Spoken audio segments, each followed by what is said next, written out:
Bienvenidos a este tercer episodio del Aprende Buteyko podcast y hoy vamos a hacer un programa especial sobre la historia de las aplicaciones del CO2 en la medicina, que va a ser básicamente una exposición que va a hacernos Nicolás. Hola, Nicolás. Hola, ¿qué tal? ¿Qué tal, Nicolás? Bueno, Nicolás es científico, ¿verdad? Igual nos podrías contar un poco sobre esto también, para que la gente conozca de dónde vienes y por qué eres la persona adecuada para hablar de estos temas. Pero bueno, sin más dilación, explícanos un poco cuáles has hecho una serie de investigaciones históricas sobre las aplicaciones del dióxido de carbono. Tenemos muchas otras cosas también, ¿verdad? Pero igual nos centramos en esto. Y bueno, pues cuéntanos cuáles han sido tus investigaciones, a qué conclusiones has llegado y cómo se engloban dentro del contexto del método Buteyko, que es a lo que nos dedicamos, ¿verdad? Bien, bueno, entonces yo soy científico, yo soy doctor en física, soy investigador del organismo estatal de investigación científica de la Argentina, trabajo de eso. Y bueno, mi entrenamiento es como físico teórico, que bueno, es una ciencia exacta, viste, que necesita ser muy riguroso, muy sistemático.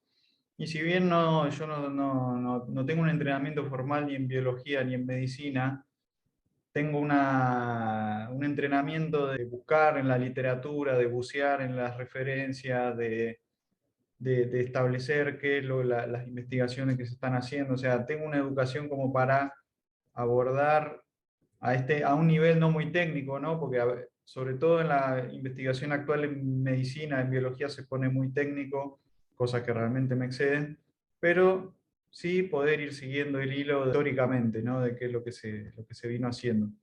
Y también con el entrenamiento que estoy recibiendo como entrenador del método, que también es como instructor del método, que es realmente tenemos una perspectiva privilegiada de lo que es la salud y de lo que y de lo que es la medicina real, digamos. Entonces, básicamente vamos a hablar del dióxido de carbono, ¿sí? Como sabemos, el dióxido de carbono es la piedra angular del método Buteyko, o sea, el profesor Buteyko lo que descubrió, y pueden ver el primer podcast, es que todas las enfermedades crónicas, todas, vienen por una deficiencia de este componente fundamental para el buen funcionamiento del organismo humano, y que todos los síntomas crónicos son manifestaciones de una u otra manera de las reacciones del cuerpo a esa carencia, ¿sí? Y que, por otra parte, o en consecuencia, cuando uno va regularizando los niveles de dióxido de carbono en su cuerpo a partir del entrenamiento con el método, por ejemplo, esos síntomas crónicos se van revirtiendo gradualmente en la medida que no haya un daño permanente, irreversible en el organismo. Entonces, eso es lo que sabemos nosotros como instructores, eso es lo que describimos en los podcasts anteriores, eso es lo que vemos todos los días. Entonces, la pregunta que yo me hice es, ok, entonces el dióxido de carbono es muy beneficioso. ¿Qué se sabe o qué se sabía de antes de que Buteyko haga sus contribuciones sobre cómo aplicarlo para la salud, ¿no? Entonces, encontré algunas fuentes y vamos a empezar, y armé como una línea de tiempo de las aplicaciones. Y lo primero que podemos mencionar es algo que es más viejo, tan viejo como la humanidad, que son las aguas termales. En realidad, las aguas termales, se conoce su efecto benéfico y mucha gente en la antigüedad las visitaba para tratar sus enfermedades.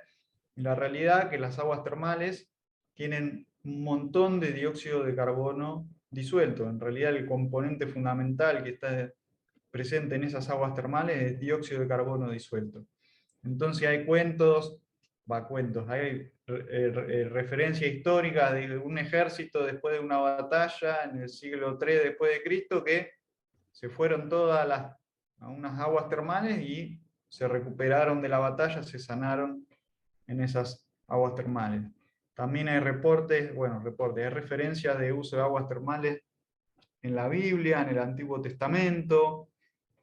Así que, bueno, Está esa como primera cosa.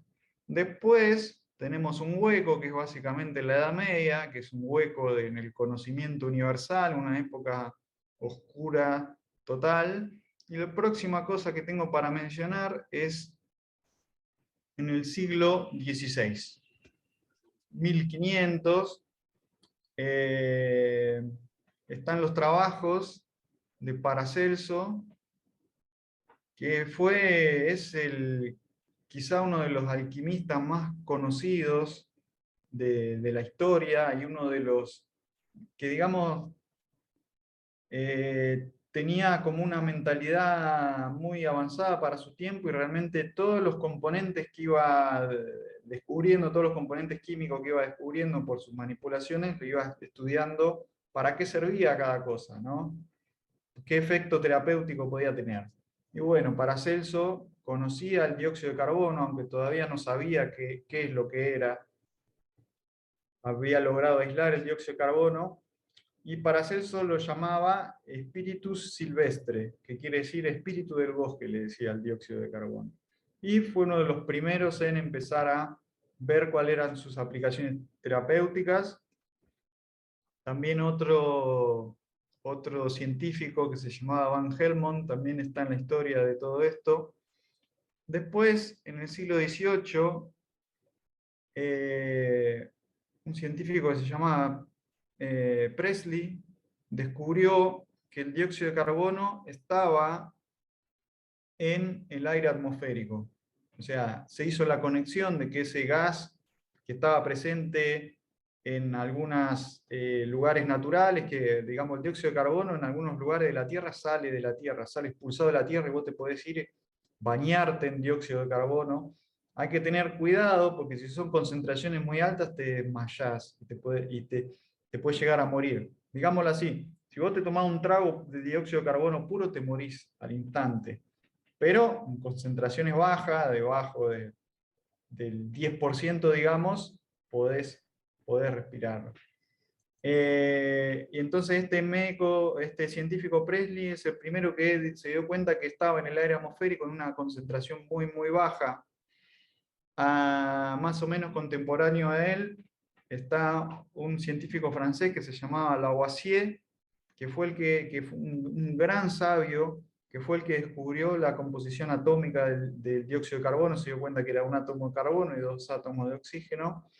Y bueno, como nota de color, a Lavoisier lo decapitó la Revolución Francesa, diciendo que ya no necesitábamos sabios. Y se apagó esa luz del conocimiento que era este hombre.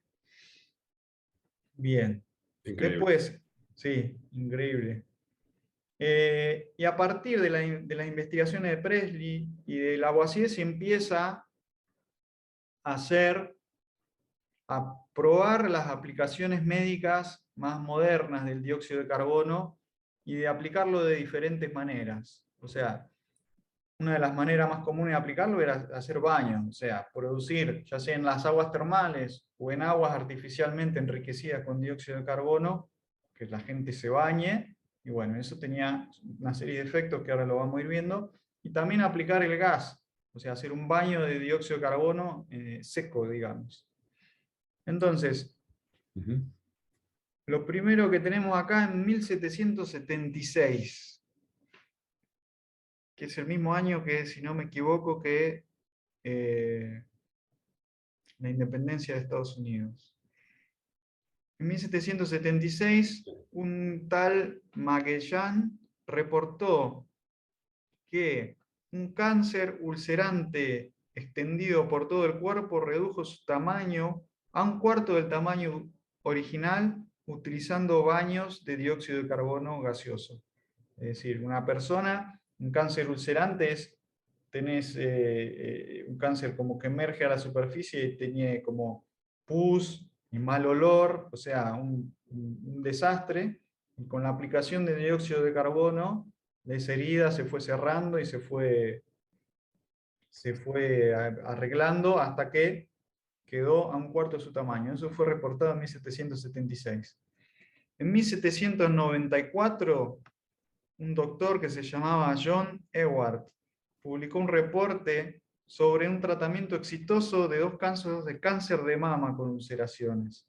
Uno de ellos, una mujer que se curó completamente de ese cáncer ulcerante, o sea, se cerró la herida completamente y se mantuvo en buena salud a partir de ese momento, y otro en el que se recuperó notablemente, pero no se resolvió del todo. Bien. En 1823, Faraday, que es un hombre famosísimo de la ciencia, que investigó en el electromagnetismo, pero fue también el primero que logró liquidificar el dióxido de carbono. Y otro científico que se llamaba Thilorier, perdón, lo logró solidificar. Eso es importante porque a partir de entonces se puede almacenar en tubos. ¿Sí? Sí. Bien.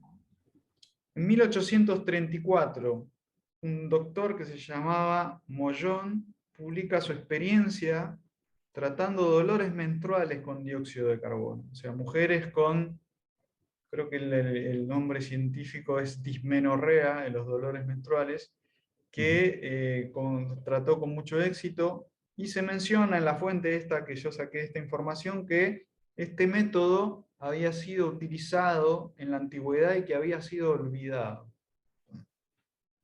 Interesante. Sí. Vamos a poner los documentos de los que estás hablando. Son en inglés, ¿verdad? Pero los podemos poner en la descripción por si alguien quiere. Sí, podemos poner todas las fuentes, sí. Son libros, son sobre todo publicaciones en inglés. También hay un libro en francés que está muy, muy completo. Muy bien. Después, en 1846, un médico llamado Parkin publicó un libro que se llama Sobre el tratamiento de la epidemia del cólera, en el cual describe un tratamiento exitoso de los brotes de cólera que estaban surgiendo en Europa en ese momento utilizando dióxido de carbono. O sea, se podía curar el cólera con el dióxido de carbono. Wow. En 1864, un médico llamado Herpin sería porque era francés, publicó en París un tratado de casi 600 páginas que se llama Aplicaciones terapéuticas del dióxido de carbono, y en el cual documenta tanto la acción fisiológica como los aspectos físicos, químicos del dióxido de carbono, las maneras de producirlo, etcétera, etcétera, y las aplicaciones, como un raconto de aplicaciones que se habían producido en los últimos 100, 200 años de este gas, que incluye algunas de las que ya nombramos, pero incluye otras. Por ejemplo, doy una lista. Se podía, cuenta aplicaciones del dióxido de carbono para tratar heridas ulceradas, o sea, esto que se hace como una infección, Sí. que es el dióxido de carbono aplicado como gas, así en seco, es un poderoso cicatrizante, poderoso analgésico para problemas en la piel. O sea, generaba cualquier dolor agudo generado por estas heridas, se calmaba al instante en la aplicación de dióxido de carbono, y eventualmente la herida se iban cerrando. También explica el tratamiento de enfermedades digestivas leves, de hemorroides, también de enfermedades de las vías respiratorias, como la bronquitis crónica, el asma incluso, la tuberculosis. La tuberculosis generaba como unas úlceras, pero en los pulmones. Entonces, inhalando dióxido de carbono, esas úlceras también se iban cerrando y era posible tratar de manera muy eficiente los síntomas, sino curar la tuberculosis. Bueno, Stalmatsky se curó la tuberculosis con el método buteico. Exactamente, sí. El instructor sería nuestro abuelo en la transmisión del método, se Sí. curó la tuberculosis con dióxido de carbono. Sí, Bien, Stalmatsky era el alumno, por así decir, uno de los alumnos más importantes que Buteyko mismo tuvo y que trajo el método buteico a Occidente, en concreto a Australia. exacto. Después también en este tratado se explica el tratamiento exitoso de la migraña, de enfermedades del sistema hormonal y linfático, de enfermedades cardíacas, de la gota, del reuma, de enfermedades del sistema genitourinario, de los cálculos renales, de enfermedades ginecológicas, cáncer de útero y cáncer de mama. O sea, todas esas aplicaciones tenía el dióxido de carbono. A nosotros no nos sorprende mucho, ¿no? Porque sabemos el poder que tiene el dióxido de carbono, pero a lo que a mí sí me sorprende es que esto se conocía de antes y estaba documentado. Quizás lo que hizo Buteco, la genialidad y el regalo que le dio a la humanidad, es hacer esa conexión de que no hace falta administrarlo de afuera, sino que nosotros somos una máquina de producir dióxido de carbono y que simplemente tapándote la nariz vas a estar acumulando este gas tan Sí. benéfico. Me estaba guardando la pregunta para después, pero efectivamente estás haciendo una enumeración de todas, de muchas de las enfermedades que nosotros enumeramos cuando hacemos las introducciones, porque sabemos que el dióxido de carbono tiene un efecto absolutamente fundamental para prevenir y para curar todas las enfermedades crónicas, que las enfermedades crónicas son precisamente una estrategia que tiene el cuerpo para evitar la pérdida del dióxido de carbono y estás haciendo la enumeración de, bueno, pues de enfermedades que nosotros conocemos que el método buteico puede solucionar. Sin embargo, tú estás hablando de que en 1864 este señor Erpin, ¿vale? Estaba, luego igual vamos sobre cómo deletrearlo exactamente, pero ya conocía y escribió, de hecho, un tratado de 600 páginas de cómo tratar todas estas enfermedades con el dióxido de carbono. ¿Te da alguna idea los estudios que has visto de cómo hacían la aplicación del dióxido de carbono? ¿Qué tipo de...? Sí, sí. Ahora voy a leer algunos reportes de casos muy interesantes que hay, pero sí, básicamente era a través de baños, ya sean, como te dije, en fuentes naturales o se enriquece el agua. Es muy fácil generar dióxido de carbono, muy barato, con algunos componentes químicos muy simples, y es una reacción muy simple que vos le tirás básicamente un polvo al agua y se empieza a producir dióxido de carbono y vos podés meter a la persona ahí que se bañe y el dióxido de carbono se absorbe por la piel, atraviesa la piel y entra directamente al flujo sanguíneo. En el flujo sanguíneo, debido al pH que tiene la sangre, se transforma en bicarbonato y se transporta en la sangre en ese estado. Eh, Esa es una de las maneras. También se puede aplicar. Hay algunos dibujos también, había máquinas en las cuales vos te podías sentar adentro como de un cubículo y básicamente con un tubo de dióxido de carbono que estaba disponible a finales del siglo XIX, llenar con dióxido de carbono todo el cubículo. Como el dióxido de carbono es más pesado que el aire. Es una vez y media, es el 50% más pesado, más denso que el aire. Entonces se queda abajo, no se escapa. En realidad es como estar sumergido en agua. ¿Sí? Entonces llenaban de dióxido de carbono y la gente se quedaba ahí adentro. Podés estar completamente vestido porque atraviesa la ropa y va absorbiendo lo que describe la mayoría de la gente, tanto en los baños con agua o en estos baños secos de dióxido de carbono. Una de las sensaciones características es la sensación de calor. ¿Sí? La gente empieza a sentir el calor que le sube por las piernas. Bueno, eso es porque en realidad una de las acciones más poderosas del dióxido de carbono es que es un vasodilatador. Se empieza a dilatar los vasos sanguíneos y empieza a correr la sangre, el corazón tiene que hacer mucho menos trabajo, entonces las pulsaciones bajan. Es decir, Eh, ¿los efectos se producían simplemente al contacto con la piel o se producían sí, también porque, ¿vale? sí, directamente. O sea, o De sea, hecho, la exposición directa al dióxido de carbono, bien sea por agua o bien sea en seco, era lo que producía los efectos que producía estas terapias y ellos sí, ya sabían que era por el dióxido de carbono en concreto.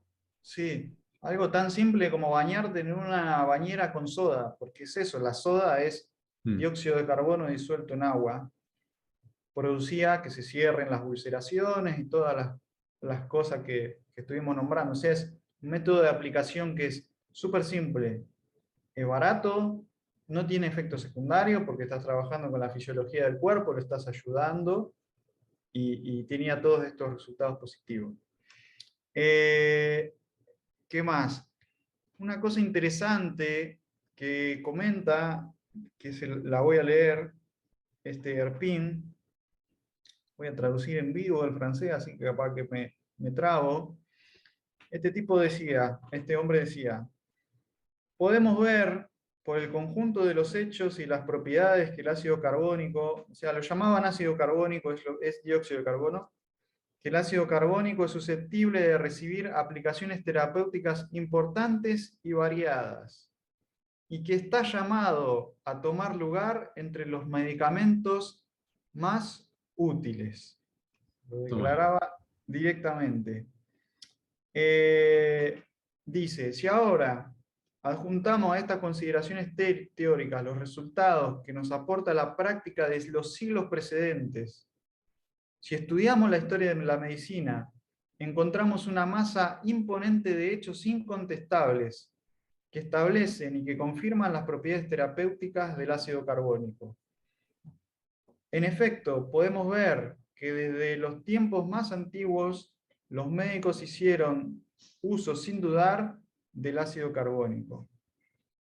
Y después explica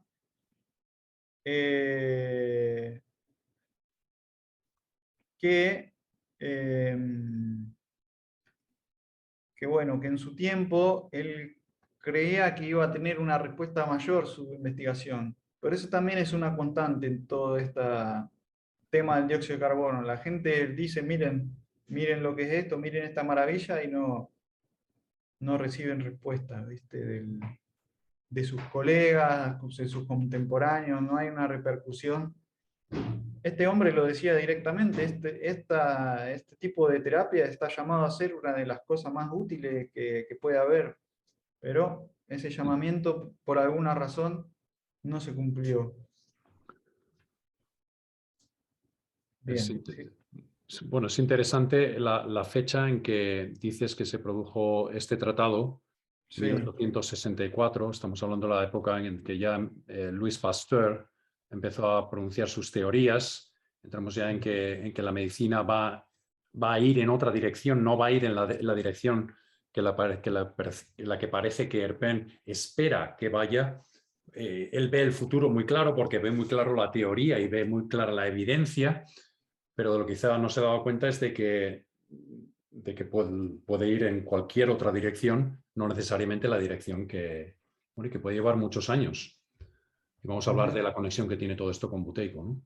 Ujú. Exactamente. Bien. Después, estamos en 1864. En 1871, un médico llamado Demme publica el reporte de un caso de anestesia durante el parto. Y este caso, lo tengo el reporte y lo voy a leer. ¿Sí? Muy Es bien. cortito. Dice este médico Demme, en diciembre del año pasado, en 1873 supongo, recibí una llamada urgente para atender a una dama que, según me decían, estaba en labor de parto y había estado en convulsiones durante varias horas. O sea, estaba en el labor de parto y tenía convulsiones, o sea, espasmos muy fuertes. Sí. Después de llegar a la casa, fui informado por uno de los sirvientes de la casa que la paciente había estado en labor de parto durante más de 24 horas, o sea, una tortura total. Dice, la bolsa de aguas ya se había roto al comienzo del labor de parto, y a pesar de que los dolores eran frecuentes y excesivamente severos, la boca del útero se había dilatado escasamente, casi nada durante las últimas 10 horas, y que ella estaba requiriendo atención de un médico cuando comenzaron las convulsiones. Y este médico dice, reconocí de inmediato que frente a mí se encontraba un terrible caso de eclampsia o convulsiones durante el parto. La paciente estaba acostada en una condición completamente inconsciente y en pequeños intervalos tenía espasmos, convulsiones de cada músculo del cuerpo. Se agitaba violentamente la cabeza para un lado y al mismo tiempo se doblaba la espalda hacia atrás, como si los talones y la cabeza se estuvieran aproximando uno a otro. Tenía los rasgos desfigurados, la garganta y la cara estaban rígidas y de un color púrpura, y los ojos estaban doblados para arriba, y parecía que se le iban a salir de las órbitas. O sea, una tensión terrible, total. Después de examinar encontré que los huesos del útero se habían dilatado el tamaño de una moneda de $0,5, dice, o sea, nada, y que estaban extremadamente duros y rígidos. Esta rigidez continuó no solo durante el dolor, sino también durante los intervalos entre los ataques, digamos. Había, de hecho, una rigidez espasmódica constante. El comienzo de los dolores y las convulsiones era casi simultáneo.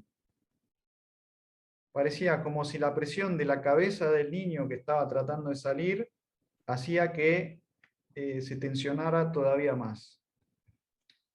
La indicación era, sin dudar, dilatar el útero y sacar al bebé, pero cada intento de hacerlo a la fuerza agravaba los síntomas, dice. Entonces, aplicó un par de tratamientos sin éxito y dice, entonces la idea se me cruzó de usar el ácido carbónico, dice este médico. Después de un retraso de 15 minutos en los que fui a buscar el aparato, le apliqué el gas en el útero, o sea, el gas en seco directamente a través de la vagina en el útero. Wow. Dice, cuando la ducha de gas había continuado por aproximadamente 5 minutos, era evidente que se estaba produciendo algún cambio, porque la paciente se permanecía en silencio y no tenía más convulsiones. Unos minutos después, la familia, que estaba muy ansiosa, observaba el cambio que se estaba operando y pensó que la chica se estaba muriendo. Pero él sabía que no era así porque sentía el pulso regular y sabía que no le estaba pasando nada malo. 15 minutos después de la aplicación del gas, ya había como unos ligeros temblores en el cuerpo. Cuando de vuelta volví a poner el tubo de gas en la vagina y examiné el útero, para mi sorpresa y gran satisfacción encontré que los huesos, los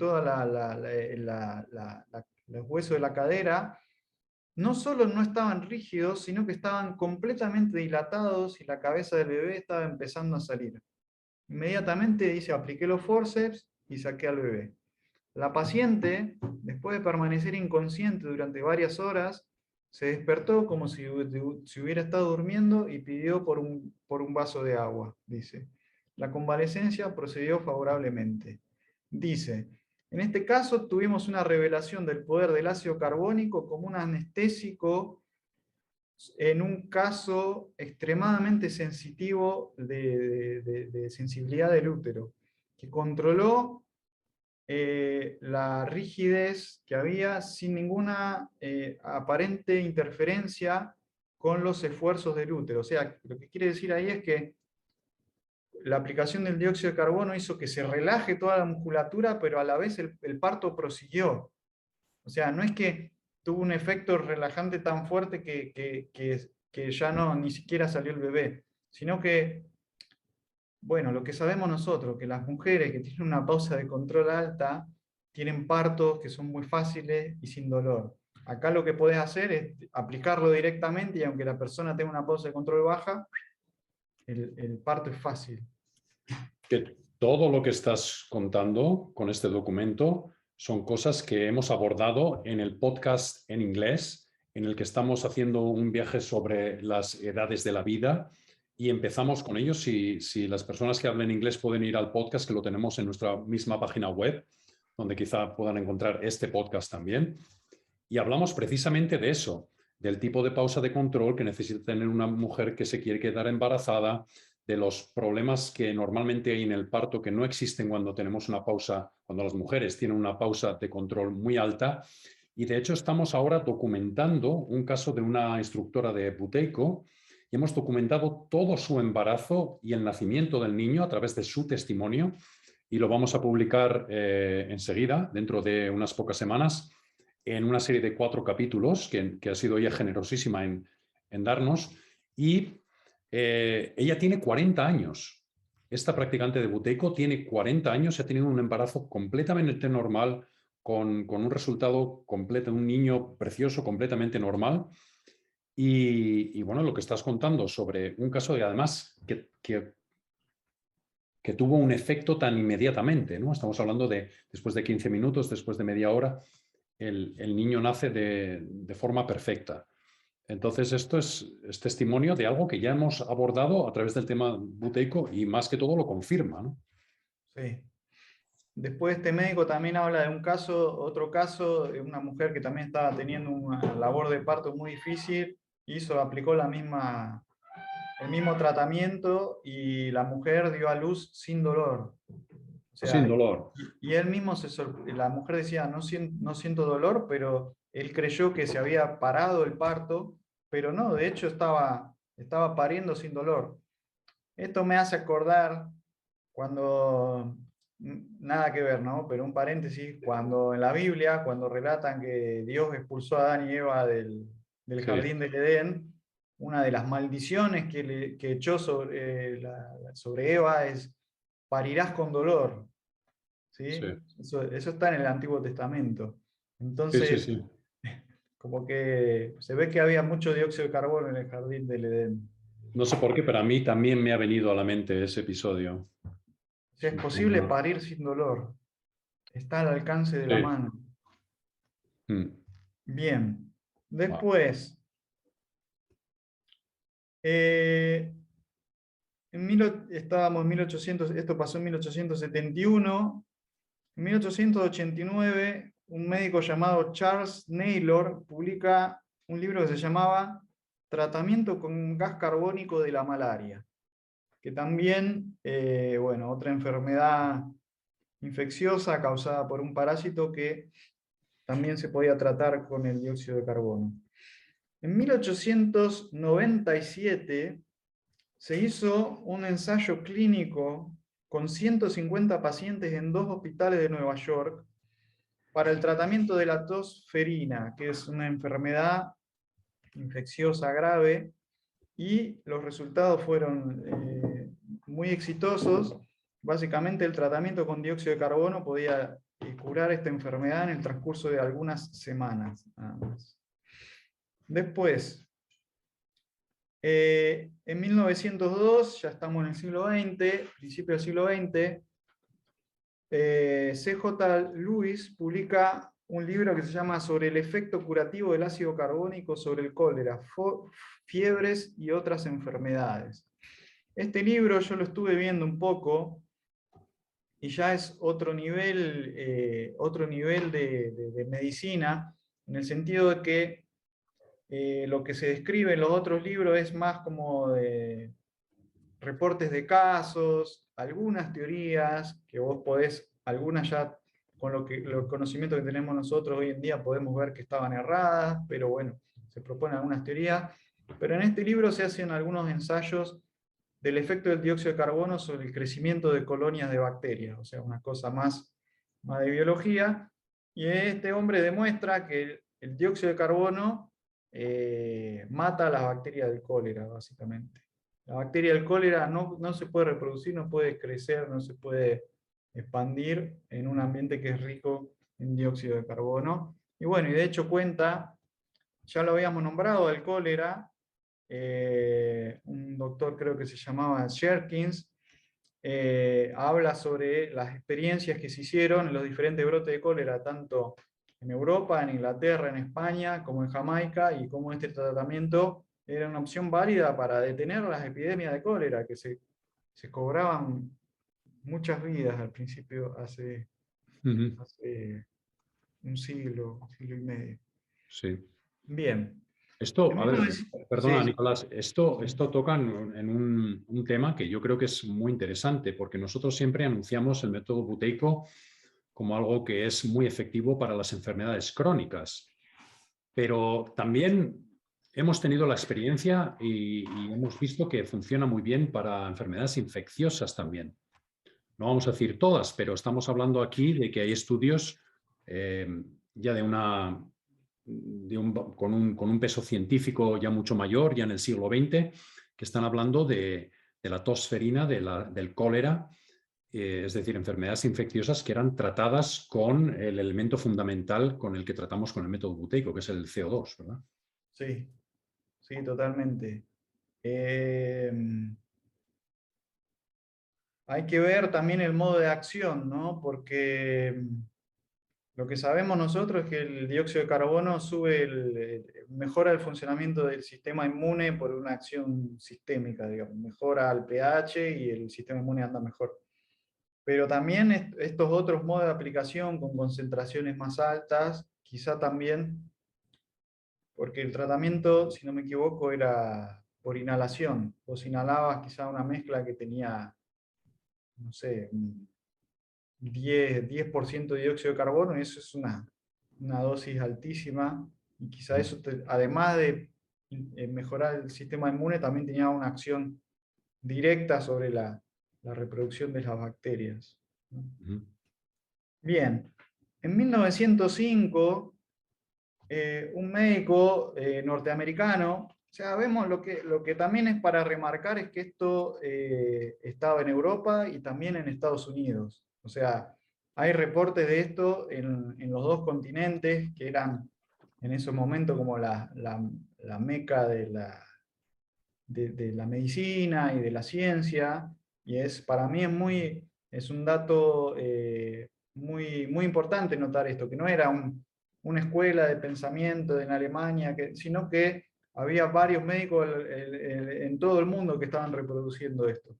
Y uno de estos se llamaba Achilles Rose, que publicó un libro que se llamaba El ácido carbónico en medicina, que también es un tratado de casi 300 páginas, en el que hace un raconto histórico también, como el libro en francés del que estuvimos hablando, y también hace mucho hincapié sobre los casos que él había tratado. Este es un médico que a lo largo de más de 20 años de práctica profesional, atendiendo pacientes, aplicó el dióxido de carbono en diferentes casos, y este hombre estaba seguro bueno, de que era muy efectivo, que era que era una cosa maravillosa. Ujú.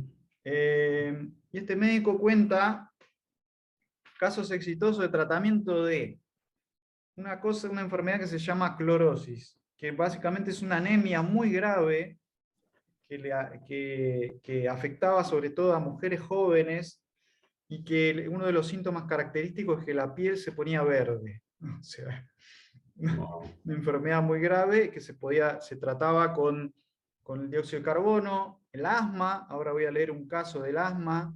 Úlceras en el recto, también voy a leer un caso. La tosferina, enfermedades ginecológicas, infecciones en el oído, rinitis aguda, ¿sí? Este médico, el método de tratamiento fundamental que tenía era inyecciones de dióxido de carbono en el recto. O sea, metía una manguerita en el recto, e inyectaba dióxido de carbono, te inflaba la tripa con dióxido de carbono, y bueno, así era el tratamiento, ¿sí? Lo que decía, el que le parezcan los enemas de café algo extraño, imagínate esto, ¿no? Sí, un enema de dióxido de carbono, totalmente. Entonces, voy a leer un caso. Primero voy a leer un caso de reuma, ¿sí? Ujú. De curación del reuma. Este no es un caso que este médico atendió directamente, sino que está reportado en la literatura, que se trató en estos baños termales, ¿sí? En más o menos a mediados del siglo XIX, o a principio, mejor dicho, a principios del siglo XIX, empezaron a abrir como varias instituciones que hoy diríamos un spa, en los que se ofrecía a la gente que se bañara, tanto baños en aguas con mucho dióxido de carbono o directamente baños secos con gas. Bien. Entonces acá un médico que se llamaba Roturó publicó en 1856 un libro que se llama Estudios sobre las aguas de Nauheim. No sé bien cómo pronunciarlo, es una ciudad en Suiza que tenía unas aguas termales con grandes concentraciones de dióxido de carbono. Y entonces dice este médico, leo textual: el ácido carbónico ha sido utilizado exitosamente, especialmente en enfermedades reumáticas, dice. La afección reumática más severa es quizás la parálisis, o sea, un caso de reuma tan severo que la persona quedaba paralizada. Y dice, en este caso el tratamiento con gas ha tenido los efectos más poderosos en esta manifestación del reumatismo. De todas las manifestaciones de parálisis, la más severa es la paraplegia. Y esta forma de parálisis desaparece rápidamente bajo el tratamiento hasta alcanzar una cura completa, dice. Los paralíticos que vienen a Nauheim con las extremidades bajas, más o menos privadas de movilidad, son sujetos al tratamiento con gas en seco, dice. Incluso cuando la parálisis es completa, la movilidad vuelve gradualmente día a día, de la manera más notable, de manera que se puede ver el efecto después de cada baño. O sea, después de cada baño que le hacían, se podía ver el cambio, la mejora. Eso suena a algo, ¿no? Sí, nos suena, ¿no? Eso, Javier. Sí. Hay casos en los cuales los baños han sido tan efectivos sobre pacientes reumáticos que por años no habían sido capaces de utilizar sus miembros, que les permitió caminar después del 15º baño. O sea, hacían 15 baños y podían caminar. Wow. Uno se sorprende, dice este médico, de ver el efecto poderoso que tiene la aplicación del gas en casos también de parálisis histéricas. Este es otro tipo, es la histeria, la parálisis histérica es un síntoma psicosomático, que hay un problema, no tiene una causa orgánica, sino que hay un bloqueo emocional y empieza a producir síntomas como que se le queda paralizado un brazo. Esto lo estudió Freud, pero dice que en estos casos también ayudaba. Mm. ¿Sí? Mm. Después, podemos hablar de un caso de asma, Sí, que esto también lo conocemos sería nosotros. interesante, sí. Sí.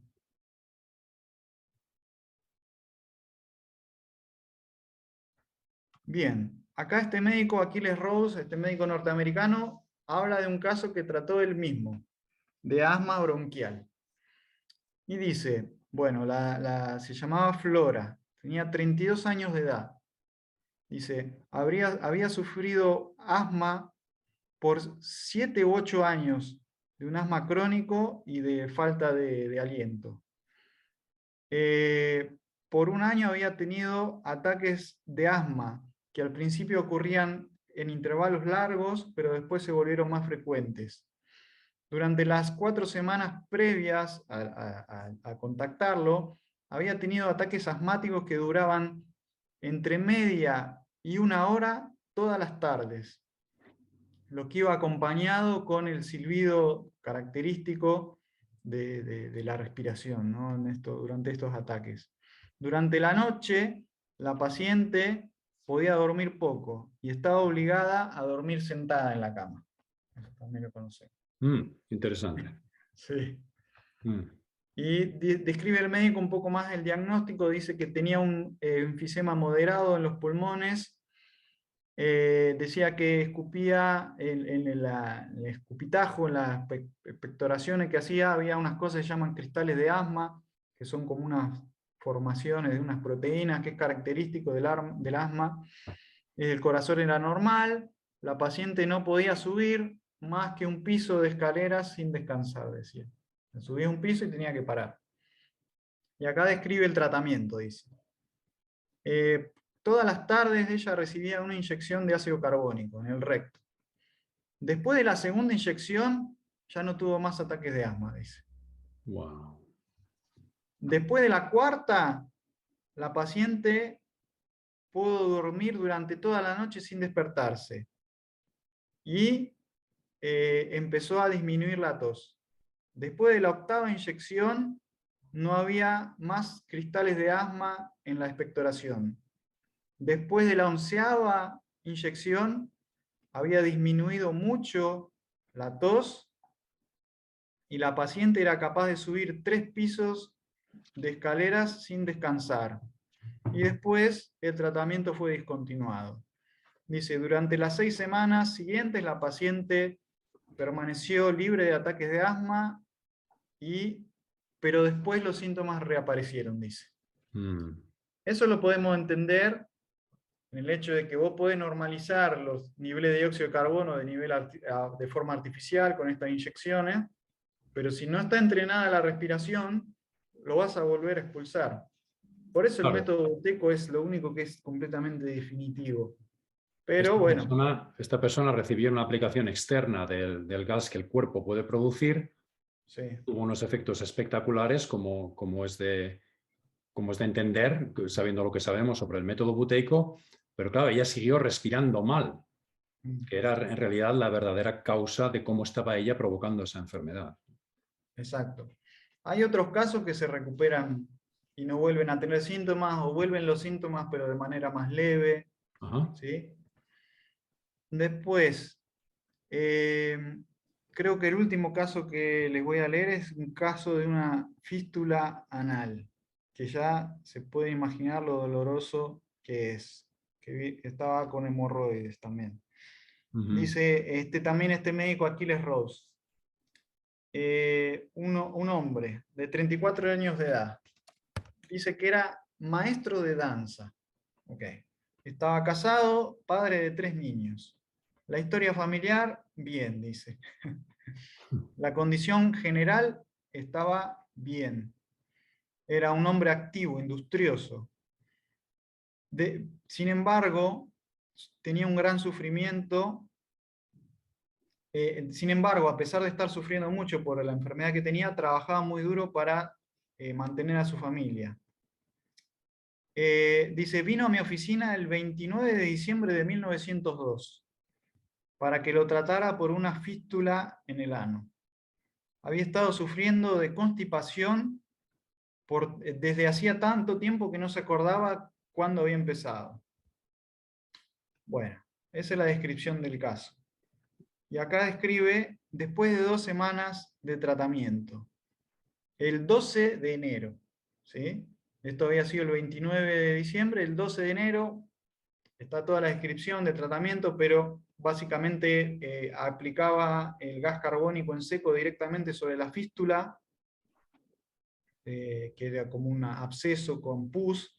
La fístula se fue cerrando y después empezó a aplicar el gas carbónico en el recto.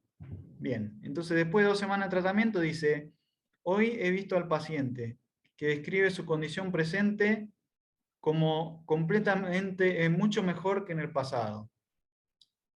Anteriormente no era capaz de sentarse lo suficiente cantidad de tiempo como para comer. O sea, este hombre no se podía sentar durante 15 minutos para comer. Decía que tenía una gran agonía y que había sufrido así durante años.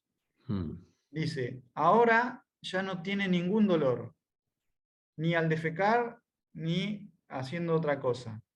Dice, sus intestinos se movían, descargaban los intestinos 1 o 2 veces por día, o sea, se había normalizado la constipación. Todavía estaba tomando otro medicamento que le había dado y haciendo las inyecciones en el recto, o sea, se lo hacía este hombre en su casa. Y las hemorroides no le han dado más problemas. Le recomendé, sin embargo, continuar con el uso de las inyecciones para reducir las hemorroides, y dice, así en cursiva, la fístula se ha cerrado y curado completamente. Y después pasa a describir que este problema de las fístulas en el ano, parece que era muy difícil de tratar, que el tratamiento convencional era una cirugía que te destruían el recto, te destruían el ano, quedabas peor que antes, la gente realmente temía a esa cirugía, y que él estaba probando que existía un tratamiento súper eficaz, pero que los especialistas de su época no le daban, no le prestaban atención, no había un eco. Y de hecho este médico directamente se queja, ¿sí? Erpin como que dice, bueno, como que estaría bueno que esto se sepa más, por ahora no tuve repercusiones, pero este médico del Achilles Rose directamente se queja y dice, desde hace 20 años he demostrado urbi et orbi, o sea, a todo el mundo, que el ácido carbónico aplicado a las mucosas inflamadas del recto, la vagina o la nariz es un remedio ideal, y que en toda mi experiencia durante estas 2 décadas que han pasado han confirmado mis observaciones más y más. A pesar de que he publicado y que de que he publicado este método de tratamiento en diferentes ocasiones, en diferentes revistas, en diferentes países y en diferentes lenguajes, y a pesar de que le he pedido a muchos profesionales, amigos, que prueben el método, todavía no he escuchado ni siquiera una confirmación o una contradicción a mi experiencia. Le pide perdón a los lectores, dice, perdón por esta pequeña digresión, pero puede servir para ilustrar qué tan difícil es introducir una nueva idea, dice. Y eso también lo conocemos, ¿no, Javier? Bueno, lo conocemos por toda la historia de la introducción del método buteico. Bueno, tenemos hasta un documental de la BBC, sí, ¿verdad? Pero la experiencia de Christopher y Vladimir y de Stalmatsky en su día era de hecho, bueno, o sea, o de indiferencia, ¿no? O de puro sabotaje, de sabotaje a las directamente, sí, demostraciones y a los estudios que se estaban haciendo. sí. O sea que sí, lo conocemos. Bien. Sigamos, ya falta poquito. Esto fue en 1905. A partir de 1920 está el trabajo de L.J. Henderson, que fue un gran fisiólogo, bioquímico estadounidense, que es muy conocido porque demostró cómo el organismo mantiene el balance del pH, cómo se controla el pH en la sangre, que justamente a partir del dióxido de carbono. Este investigador fue el que lo demostró. De hecho, la fórmula para calcular el pH de cualquier solución se llama fórmula de Henderson, así que es este hombre famosísimo. Y hizo algunos trabajos de aplicaciones terapéuticas del dióxido de carbono.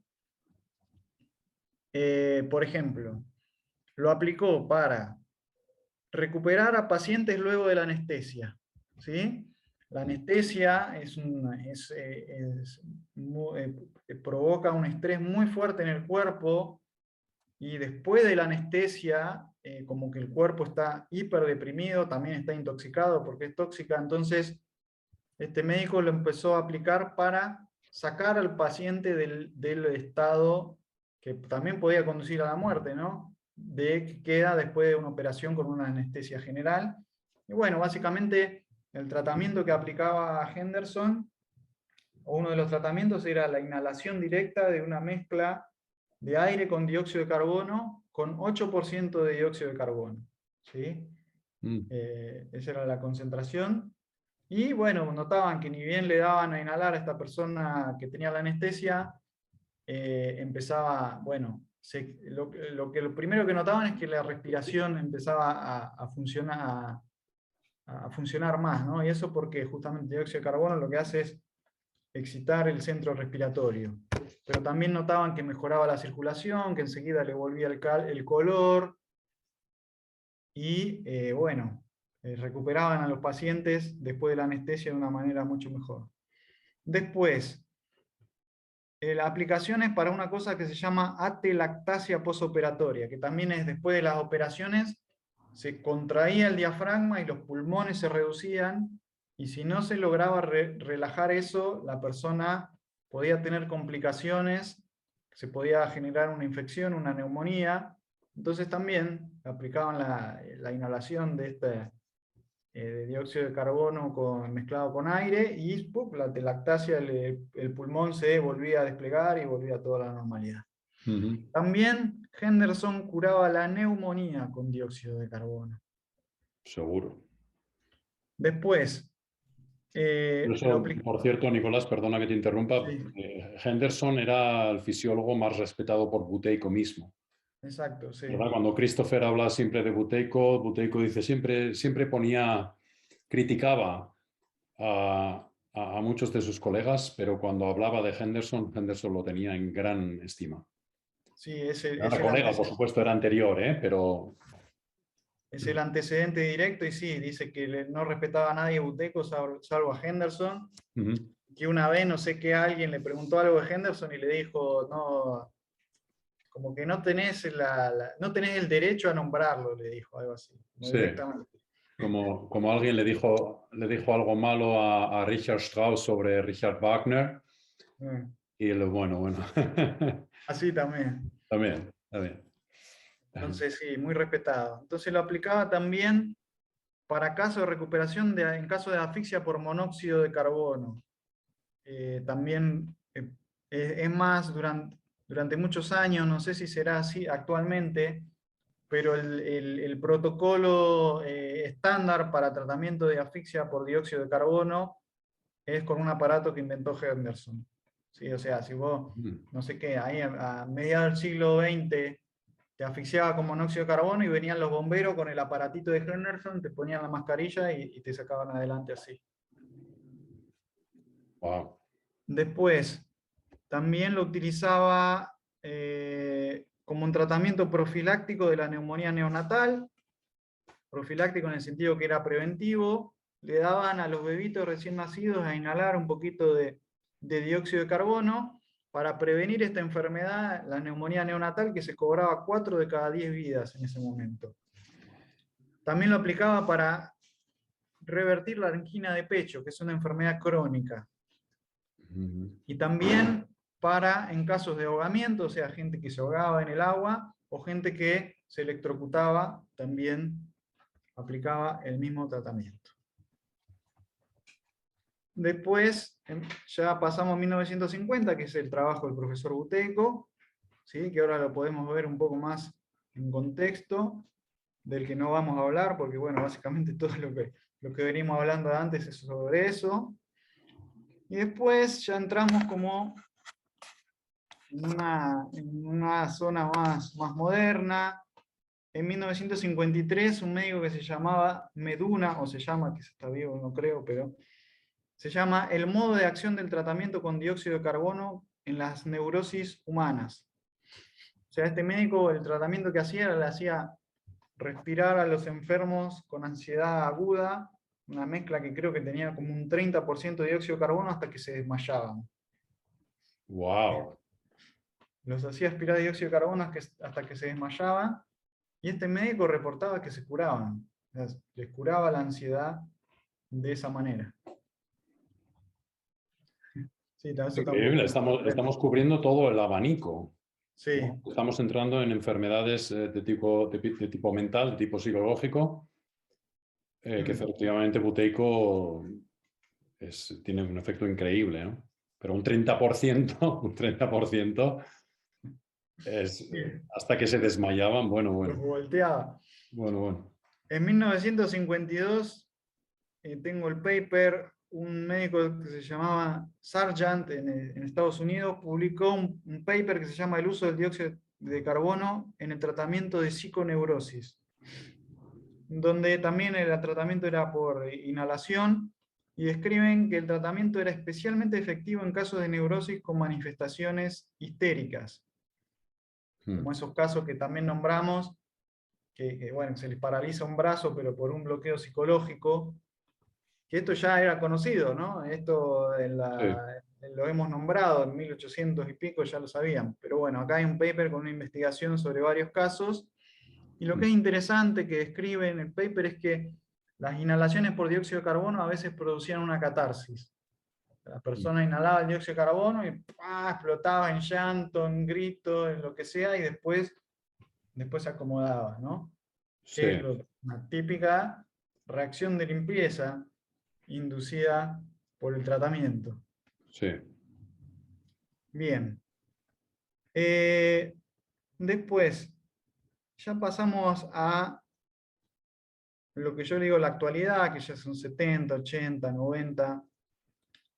Lo que yo he encontrado, que necesito buscar más, pero básicamente lo que he encontrado es, no hay muchos estudios, o sea, comparativamente con lo que uno se esperaría, ¿no? De todo este bagaje de cosas que se sabían. Si yo fuera un médico hoy, lo que haría sería dedicar mi vida a demostrar, a probar lo que está escrito en estos libros, en toda esta experiencia, tratar de sistematizarlo, de darle una base rigurosa, de construir protocolos. Eh, para mí, el sentido común diría que hoy en día tendría que estar explotando la investigación en este campo, pero no es el caso. Básicamente lo que hay son investigaciones muy aisladas, de grupos en Rusia, en Japón, que hablan, bueno, de cuál es el efecto de los baños de dióxido de carbono en el flujo de la sangre, que comprueban efectivamente que es un vasodilatador. También una de las cosas específicas que vi que esto sí es muy notable, es el tratamiento de gangrenas en los pies, ¿sí? Hay personas que tienen problemas, algún coágulo o problemas de circulación, por ejemplo los diabéticos empiezan a tener problemas de circulación en los pies, y eventualmente se puede empezar a infectar, a gangrenar el tejido, y básicamente poniendo los pies en agua enriquecida con dióxido de carbono, esa gangrena se va Sí, cerrando y se cura. ¿Qué es lo que sabían, lo que sabían de antes, ¿no? Que todas estas cosas ulceradas, purulentas, el dióxido de carbono las cicatrizaba. sí, ¿Sí? También hay una investigación muy interesante que vi que el dióxido de carbono, los baños con dióxido de carbono lo que producen es que lo que se llama angiogénesis, que es que se empiezan a crear capilares nuevos. ¿Sí? No solo claro. mejora la circulación en los capilares que ya existen, sino que se empiezan a abrir capilares y vasos sanguíneos nuevos. O sea, un rejuvenecimiento, literalmente. Ah, sí, exactamente. Y también hay un estudio que encontré de un grupo ruso que habla justamente de que miden el efecto sobre la edad biológica en las células, ¿sí? Más allá de la edad cronológica, Ujú. se puede medir cuál es la edad biológica con ciertos marcadores biológicos que yo no sé, pero se puede, y mostraban que la gente rejuvenecía a nivel celular después de aplicar estos baños. Eso es una investigación actual, contemporánea. Ujú. Eh, Está establecido que el dióxido de carbono mejora notablemente la circulación, pero no hay estudios clínicos sobre el efecto en enfermedades cardiovasculares. Esto es interesante, ¿no? Porque más allá de que estén todos estos casos, estos reportes desde hace siglos de tratamiento exitoso de enfermedades cardiovasculares con el dióxido de carbono, y a pesar de que la ciencia básica diga que mejora la circulación, si no hay un estudio clínico de doble ciego, aleatorio, no lo van a empezar a usar en los hospitales, ¿sí? Ya, Pero la cosa es que los estudios clínicos, doble ciego, aleatorio, ¿quién lo va a financiar? ¿Quién lo financia? No lo financia nadie, ¿sí? Porque son caros.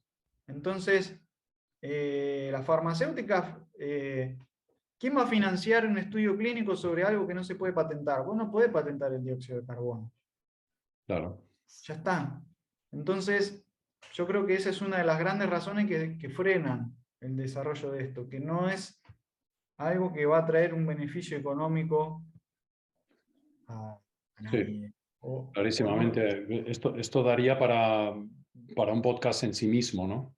Mm, Sí, sería interesante también tener igual a Christopher y que nos contara. Él en el podcast en inglés ha contado historias que están en relación con esto, mm, ¿no? mm. Y hay que tener en cuenta que la profesión médica está muy atada burocráticamente, tiene unas normas muy rígidas y puedes ir solo por un camino. Y Sí, cuando se les ha pedido para hacer algunos estudios para testificar sobre la validez del método, se han tenido que negar, no porque no lo quisieran hacer, sino porque estaban atados de pies y manos sí, eh, legalmente para poder hacerlo con una mínima fiabilidad. Entonces, bueno, pues es así como funciona. ¿Algún comentario sobre los telómeros? Porque esto es lo que... sí. Creo que una de las maneras de medir la edad biológica es esa, y no me Sí, acuerdo si en este estudio particular usaban ese indicador, pero va por ese lado, lo que revertía la edad biológica. sí. Mm. Los baños con dióxido de carbono revierten la edad biológica, está publicado eso. No he visto nunca nada tampoco sobre la mitocondria, pero la mitocondria, o sea, Buteyko tiene un efecto clarísimo sobre los niveles de energía y es la mitocondria la que Sí, produce y seguro. mantiene nuestros niveles de energía. Sería muy interesante verse Sí, algo a ese encontrar respecto. algo, sí, es probable, sí, sí, sí, sí. Que tiene una relación directamente también con la oxigenación. Y ya sabemos que la oxigenación está Claro, directamente relacionada con los niveles de dióxido de carbono, el efecto Bohr, ¿no? exacto, sí, sí, sí. Mm. Y bueno, eh, la última cosa que tenía acá para comentar es que hubo un punto de inflexión acá en la historia de la medicina, digamos, que se dio a principios del siglo XX, ¿sí?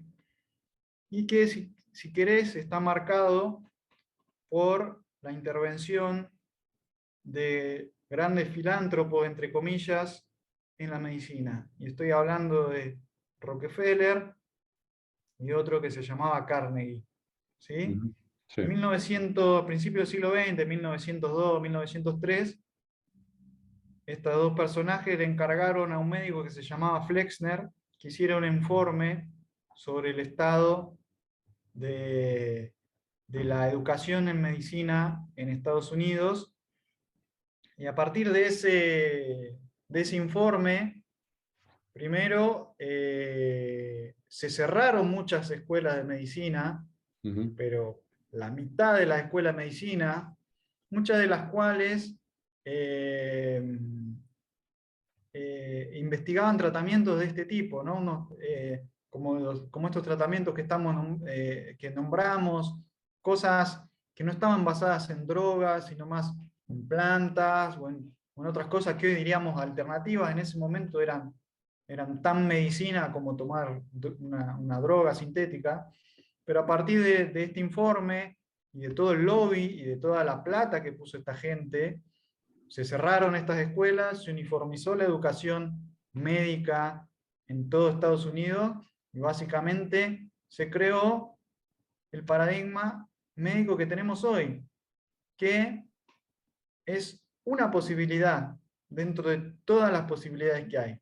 Lo que pasa es que es tan hegemónico que hasta incluso nos cuesta pensar afuera de esa caja, pero hay mucho espacio por fuera de ese marco de referencia que es la medicina actual, que básicamente se basa en el uso de drogas sintéticas y de estas pruebas clínicas aleatorias con doble ciego para validar los tratamientos.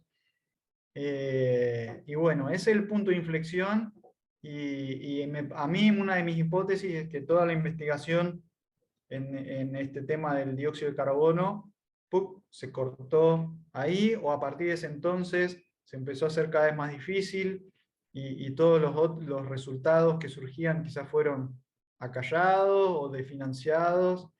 Así que es muy interesante también Sí. ver eso. Este aspecto es muy curioso porque siempre se critica a ver cómo lo pongo esto. Esto se hizo a través del John Hopkins en América. El informe Flexner fue un informe que se produjo a raíz de unos viajes que hizo este señor Flexner a Alemania y se tomó a Alemania como el modelo a seguir y se calificó a todos los demás tipos de medicina como, bueno, como en inglés se diría quackery. ¿Cómo se dice quackery en español? Sería Charlatanería, sí. charlatanería, ¿no? Básicamente. Y se empezó a aplicar este método de medicina que, por supuesto, está completamente a la contra de todo lo que estás hablando, ¿no? Porque estamos hablando de que el dióxido de carbono es algo totalmente natural, muy, muy fácil de producir y, bueno, tan fácil que es el cuerpo mismo el que lo Sí. produce, ¿no? Y ahí es donde entra el trabajo de Buteyko, que fue el que dijo, bueno, si el cuerpo lo produce, ¿cómo podemos controlarlo desde nuestra propia fisiología? Que es el poder que tiene el método Buteyko, que hace que tomemos las riendas de nuestra salud desde dentro, desde una práctica que podemos aplicar en cualquier lugar y a cualquier hora, ¿no? Que va completamente contra marea del sistema en Sí. el que vivimos, ¿no? Sí, lo dinamitaría, explotaría, porque la otra vez también buscando vi un paper que decía que querían crear una pastilla que produjera el efecto Bohr, Mm. ¿viste? Y no podían, y no sé qué. Sí, Y una pausa máxima es una pastilla que te hace el efecto Bohr, pero es gratis, ¿viste? sí. Entonces, nada, sí, sí, sería el... Podríamos producirlas nosotros igual. Igual hay una forma de crearlas dentro del cuerpo, Sí. sacarlas, se me ocurren todo tipo de imágenes espeluznantes, y producirlas con nuestro propio cuerpo. Por eso es lo que hacemos. Hacemos una pausa máxima, creamos el dióxido de carbono y esa es nuestra medicina. De hecho, es lo que le decimos a los alumnos. Manténlo dentro porque esa es tu medicina, ¿no? Sí. Y, entonces, bueno, está muy claro. Esto, Nicolás, es súper interesante. Yo creo que deberíamos seguir con esta dinámica de exponer la ciencia del dióxido de carbono a través de su historia, que, como estás comprobando tú, existe.